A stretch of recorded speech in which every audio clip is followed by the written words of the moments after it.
ಭಾರೀ ಮಳೆಯಿಂದಾಗಿ silicon city ತತ್ತರಿಸಿ ಹೋಗಿದೆ. ಒಂದೇ ಒಂದು ಮಳೆಗೆ ಬೆಂಗಳೂರು ನಗರ ಬಂಡವಾಳ ಬಯಲಾಗಿದೆ. ಮಳೆಯ ಅಭಾವ ಹೆಚ್ಚಾದ ಕಾರಣ ಬೆಂಗಳೂರಿನ ಬೌರಿಂಗ್ ಆಸ್ಪತ್ರೆಯ ಬಳಿ ಘನಘೋರ ದುರಂತ ನಡೆದು ಹೋಗಿದೆ. ಆಸ್ಪತ್ರೆಯ ಕಾಂಪೌಂಡ್ ಕುಸಿದು ಬಿದ್ದಿದ್ದು ಅಲ್ಲಿದ್ದ ವ್ಯಾಪಾರಿಗಳು, ಮಕ್ಕಳು ಸಾವನ್ನಪ್ಪಿದ್ದಾರೆ.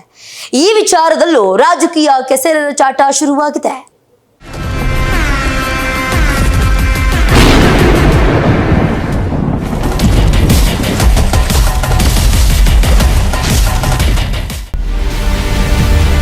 ಬೆಂಗಳೂರಿನಲ್ಲಿ ಸುರಿದ ಭಾರೀ ಮಳೆಗೆ ಜನ ತತ್ತರ.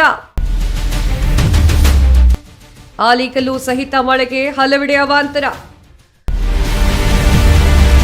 ನಗರದ ಹಲವೆಡೆ ಧರೆಗೆ ಉರುಳಿದ 50ಕ್ಕೂ ಹೆಚ್ಚು ಮರ. ರಣ ಬಿಸಿಲಿನ ಬೇಗೆಗೆ ತತ್ತರಿಸಿ ಹೋಗಿದ್ದ ಬೆಂಗಳೂರಿಗೆ ಮಳೆರಾಯ ತಂಪನ್ನ ಎರೆದಿದ್ದಾನೆ ಸರಿ, ಆದ್ರೆ ಒಂದೇ ಒಂದು ಮಳೆಗೆ ಬೆಂಗಳೂರಿನ ಚಿತ್ರಣವೇ ಬದಲಾಗಿ ಹೋಗಿದೆ.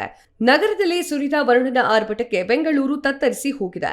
ಆಲಿಕಲ್ಲು ಸಹಿತ ಭಾರೀ ಮಳೆಗೆ ಬೆಂಗಳೂರು ಅಕ್ಷರಶಃ ನಡುಗಿ ಹೋಗಿದೆ.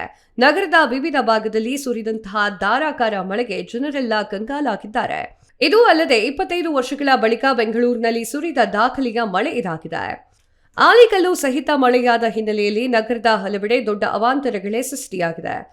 ರಾಜಾಜಿನಗರದ ಇಎಸ್ಐ ಬಳಿ ಸುಮಾರು 50ಕ್ಕೂ ಹೆಚ್ಚು ಮರಗಳು ಧರೆಗೆ ಉರುಳಿದೆ.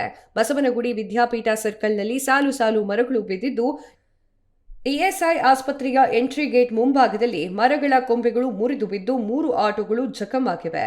ಮರ ಬಿದ್ದಿದ್ರಿಂದ ಆಸ್ಪತ್ರೆಯ ಬೋರ್ಡ್ಗಳು ಹಾನಿಯಾಗಿದೆ.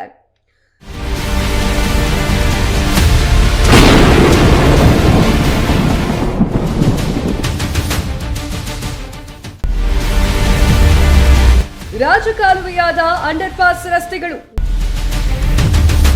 ಧರೆಗೆ ಉರುಳಿದ ಮರ, ಜಲಾವೃತವಾದ ರಸ್ತೆಗಳು. ಒಂದೇ ಮಳೆಗೆ ಬೆಂಗಳೂರಿನಲ್ಲಿ ಸರಣಿ ಅವಾಂತರಗಳು ಆಗಿದ್ದಾವೆ. ನಗರದ ಹಲವು ಕಡೆ ಅಂಡರ್ಪಾಸ್ ರಸ್ತೆಗಳು ಜಲಾವೃತವಾಗಿದ್ದು, ನೀರು ನಿಂತುಕೊಂಡು ರಾಜಕಾಲುವೆಗಳು ತುಂಬಿ ತುಳುಕ್ತಾ ಇದ್ದಾವೆ. ನಗರದ ಕೆಆರ್ ಸರ್ಕಲ್ನ ಅಂಡರ್ಪಾಸ್ ಸಂಪೂರ್ಣ ಜಲಾವೃತವಾಗಿರುವುದರಿಂದ ಅಂಡರ್ಪಾಸ್ನಲ್ಲಿ ವಾಹನಗಳ ಸಂಚಾರದಿಂದ ಬ್ಯಾರಿಗೇಡ್ಗಳನ್ನು ಅಳವಡಿಸಲಾಗಿದೆ. ಇನ್ನು ಮರದ ಕೊಂಬೆ ಬಿದ್ದು ರಸ್ತೆ ಜಲಾವೃತವಾಗಿದ್ದು ವಾಹನ ಸವಾರರಿಗೆ ಕಷ್ಟವಾಗಿದೆ. ಪ್ರತಿನಿತ್ಯ ಓಡಾಡುವಂತಹ ಸಾವಿರಾರು ವಾಹನಗಳಿಗೆ ಸಂಕಷ್ಟ ಎದುರಾಗಿದೆ.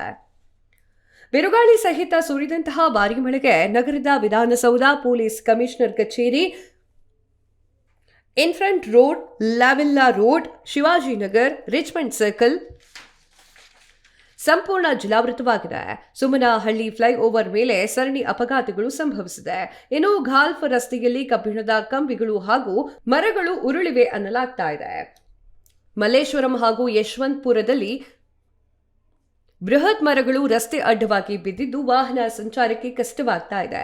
ಇನ್ನು ಕಬ್ಬನ್ ಪಾರ್ಕ್ ಮಳೆಯಿಂದ ಅಲ್ಲೋಲ ಕಲ್ಲೋಲ ಉಂಟಾಗಿದೆ. ಒಂದೇ ದಿನಕ್ಕೆ 15ಕ್ಕೂ ಹೆಚ್ಚು ಮರಗಳು ದಾರೆಗೆ ಉರುಳಿವೆ. 50 ವರ್ಷಗಳ ಹಳೆಯ ಮರಗಳು ಬುಡಮೇಲಾಗಿದ್ದಾವೆ. ಗ್ರಂಥಾಲಯದ ಸಾವಿರಾರು ಪುಸ್ತಕಗಳು ನೀರು ಪಾಲು. ಸಿಎಂ ನಿವಾಸದ ಕಾಂಪೌಂಡ್ ಮೇಲೂ ಬಿದ್ದ ಮರದ ಕೊಂಬೆ. ಬೆಂಗಳೂರು ನಗರದ ಚರ್ಚ್ ಸೀಟ್ನಲ್ಲಿರುವಂತಹ ಬುಕ್ ವರ್ಕ್ ಎನ್ನುವಂತಹ ಪುಸ್ತಕದ ಮಳೆಗೆ ಸಂಪೂರ್ಣ ಜಲಾವೃತವಾಗಿದೆ. ಲಕ್ಷಾಂತರ ರೂಪಾಯಿ ಮೌಲ್ಯದ ಪುಸ್ತಕಗಳು ಮಳೆಯಿಂದಾಗಿ ನೀರಿನಲ್ಲಿ ತೇಲ್ತಾ ಇದ್ದಾವೆ. ಸುಮಾರು 14 ಲಕ್ಷ ಮೌಲ್ಯದ ಪುಸ್ತಕಗಳು ಹಾನಿಯಾಗಿದ್ದಾವೆ. ಇನ್ನು ಗಾಳಿಯ ಅಬ್ಬರಕ್ಕೆ ಕ್ರಾಂತಿವೀರ ಸಂಗೊಳ್ಳಿ ರಾಯಣ್ಣ ರೈಲ್ವೆ ಸ್ಟೇಷನ್ನ ಬಳಿಯಲ್ಲಿರುವಂತಹ ಕಾರುಗಳ ಮೇಲೆ ಮರ ಬಿದ್ದು ಸಂಪೂರ್ಣ ಜಖಮಾಗಿದ್ದಾವೆ. ಕಂಠೀರವ ಸ್ಟೇಡಿಯಂನಲ್ಲಿ ಆಲಿಕಲ್ಲು ಬಿದ್ದ ಹೊಡೆತಕ್ಕೆ ಹಿಮದ ಪ್ರದೇಶ ಉಂಟಾಗಿದೆ. ಇನ್ನು ಸಿಎಂ ಸಿದ್ದರಾಮಯ್ಯ ಅವರ ನಿವಾಸದ ಮೇಲೂ ಮಳೆಯ ಎಫೆಕ್ಟ್ ತಟ್ಟಿದೆ.